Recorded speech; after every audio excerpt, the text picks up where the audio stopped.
el tema de este video va a ser el llamado dilema del tranvía, que es un experimento mental en ética ideado originalmente por la filósofa británica Philippa Foot, y que fue, a su vez, bueno, tuvo una gran difusión, digamos, se utiliza también, por ejemplo, en neuroética ahora, y que incluso halló eco en muchos otros filósofos que plantearon variantes de este experimento mental. Recordemos que un experimento mental es un poco una situación ficticia y que uno puede imaginar en donde se producen ciertos acontecimientos, y en este caso para ver qué decisión se tomaría y por qué, ¿no? En ese sentido, más bien, por eso en este caso es como un dilema, no un dilema moral. El experimento mental, un poco de filosofía, es muy utilizado también un poco a veces en las ciencias o en la ficción, y permite ver el alcance y los límites eventualmente de un principio, de un criterio tomado en condiciones ideales, digamos, donde puede producir algún inconveniente. En este caso, la situación del dilema del tranvía es la siguiente. Hay digamos, en algunas ocasiones se cuenta un asesino o un psicópata que ata a 5 personas a las vías de un tranvía o de un tren, y a punto tal de que queda poco tiempo, no hay tiempo de desatar a esas personas. Uno es el sujeto agente, digamos, que está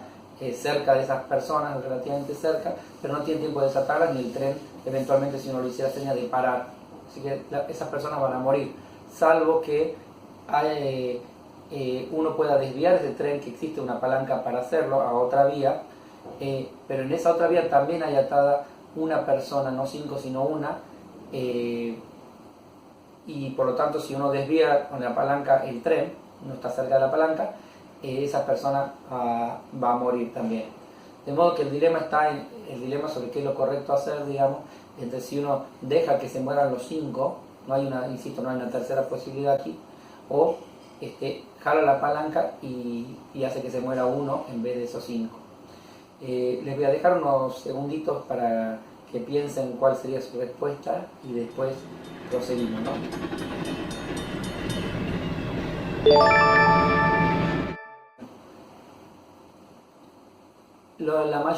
No sé si su respuesta estará aquí, pero la mayoría de las respuestas, una proporción más o menos de 8 sobre 10 o un poco más a veces, es que jalarían la palanca para que muera uno en vez de 5. En general, la explicación o la justificación de por qué esto es así, la que suele dar las mismas personas, es que, bueno, era la vida de una persona contra la vida de 5, y bueno, entonces era más importante salvar a 5 que acabar con la vida de uno. Esa explicación, a su vez, es una explicación compatible y parece hasta fundamentada en la intuición utilitarista, ¿no? Recordemos que el utilitarismo señala que una acción es moral cuando produce las mejores consecuencias para el mayor número, es decir, o la mayor felicidad para el mayor número, o digamos, por la vía negativa, el menor sufrimiento, digamos, para el mayor número. En ese caso, el utilitarismo señala, digamos, explícitamente que más personas valen más que una persona, no porque esa persona no valiera, sino porque simplemente los otros son más y también son personas. Entonces, este argumento ha sido muchas veces utilizado como para mostrar que el utilitarismo, que en realidad en el fondo somos utilitaristas, ha llegado a un caso límite. En cambio, ya vamos a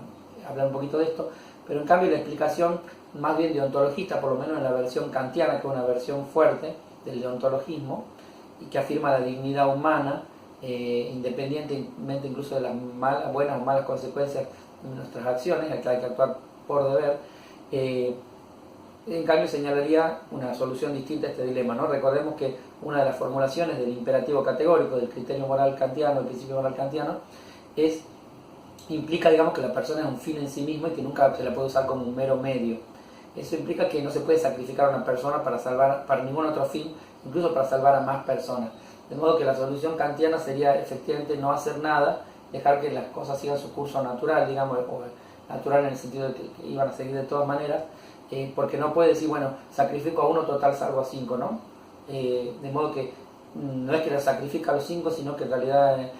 uno no es un agente activo en la muerte de esos 5, ¿no? De modo que la solución kantiana, que en este caso es la menos intuitiva, la que menos es elegida por la gente, va contraria a la del utilitarismo. Justamente porque, otra filósofa moral, la primera formulación, como decíamos, la de Philippa Foot, otra filósofa moral que se llama Judith Jarvis Thomson, ideó a su vez una variante de este mismo dilema, entre otras cosas para mostrar que nuestras intuiciones no son siempre utilitaristas, ¿no? Ella no es una filósofa utilitarista, ¿no? Y en esta variante, que es como un poco más absurda, si fuera, digamos, pensar en un ambiente realista,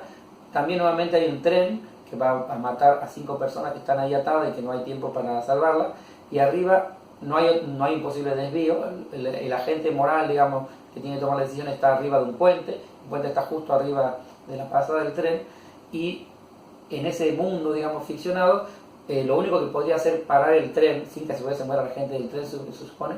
lo único que podría hacer parar el tren es que un objeto contundente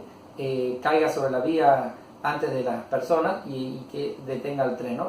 Una idea que desde el punto de vista práctico no es muy realista, digamos, suena como más bien de superhéroe, digamos, pero hay que aceptar como premisa en este experimento mental que así sería. Ahora, la persona no tiene en principio un objeto contundente que está arriba del puente para lanzar, salvo una persona muy obesa, digamos, que está justo, y que sería difícil empujar, pero justo está observando la situación y digamos, como para adelante, de modo que si uno lo empujara, caería. Bueno, el experimento no garantiza que caería efectivamente donde tiene que caer y que efectivamente lograría parar el tren. Obviamente esa persona se moriría. Bueno, nuevamente esa es la situación, les dejo unos segundos para que la piensen, a ver qué es lo que les parecería que es correcto hacer o qué harían ustedes en esa situación. En esa situación, cuando se somete esto a votación en una clase, yo lo hice muchas veces, o se hacen test más amplios, la mayoría de las personas, no me animaría a decir exactamente la proporción, pero la mayoría claramente le parece inmoral empujar a esta persona del tren. Algunos sí, con todo eligen hacerlo, ¿no? Y le parece que de esa forma son consecuentes con lo que habían elegido antes, ¿no? Pero la mayoría con todo, o sea, la misma gente que eligió que era mejor sacrificar a uno en vez de 5, no elige sacrificar a esta persona obesa en vez para salvar a los otros 5. Entonces eso, bueno, es una situación interesante, digamos, y de hecho se la utilizó en neuroética, digamos, en toma de imágenes para ver qué parte del cerebro se activa en un dilema y en otro, a ver si parte más ligada a lo sentimental, a la empatía, a la razón, en fin. Pero es interesante que la misma persona que eligió, que tuvo una intuición utilitarista en un caso, no tenga una intuición utilitarista en este otro. Porque en principio el utilitarismo nuevamente diría, quizá que bueno, que en definitiva lo que hay que hacer es efectivamente empujar a esa persona, que esa es la acción moral correcta, la que trae mayor beneficio para la mayoría. Y el kantismo nuevamente obviamente diría que no se puede sacrificar a una persona, de modo que las posiciones filosóficas clásicas se mantendrían cada una de lo suyo, ¿no? Recordemos que la intención de Judith Jarvis Thomson era mostrar que no siempre somos utilitaristas y que particularmente en este ejemplo no lo solemos ser. Entonces lo que pasó es que seguramente también si ustedes eligieron las dos opciones mayoritarias, estarán haciéndose el mismo planteo de cuáles las diferencias morales relevantes, si es que las hay, por ejemplo para el utilitarismo no las hay, para decir que en un caso haría una cosa y en el otro otra, ¿no? Entonces, bueno, la respuesta más común, aunque no la única, digamos la más común y dentro de todas la más convincente, de las más convincentes hasta ahora, es que en el primer caso, digamos,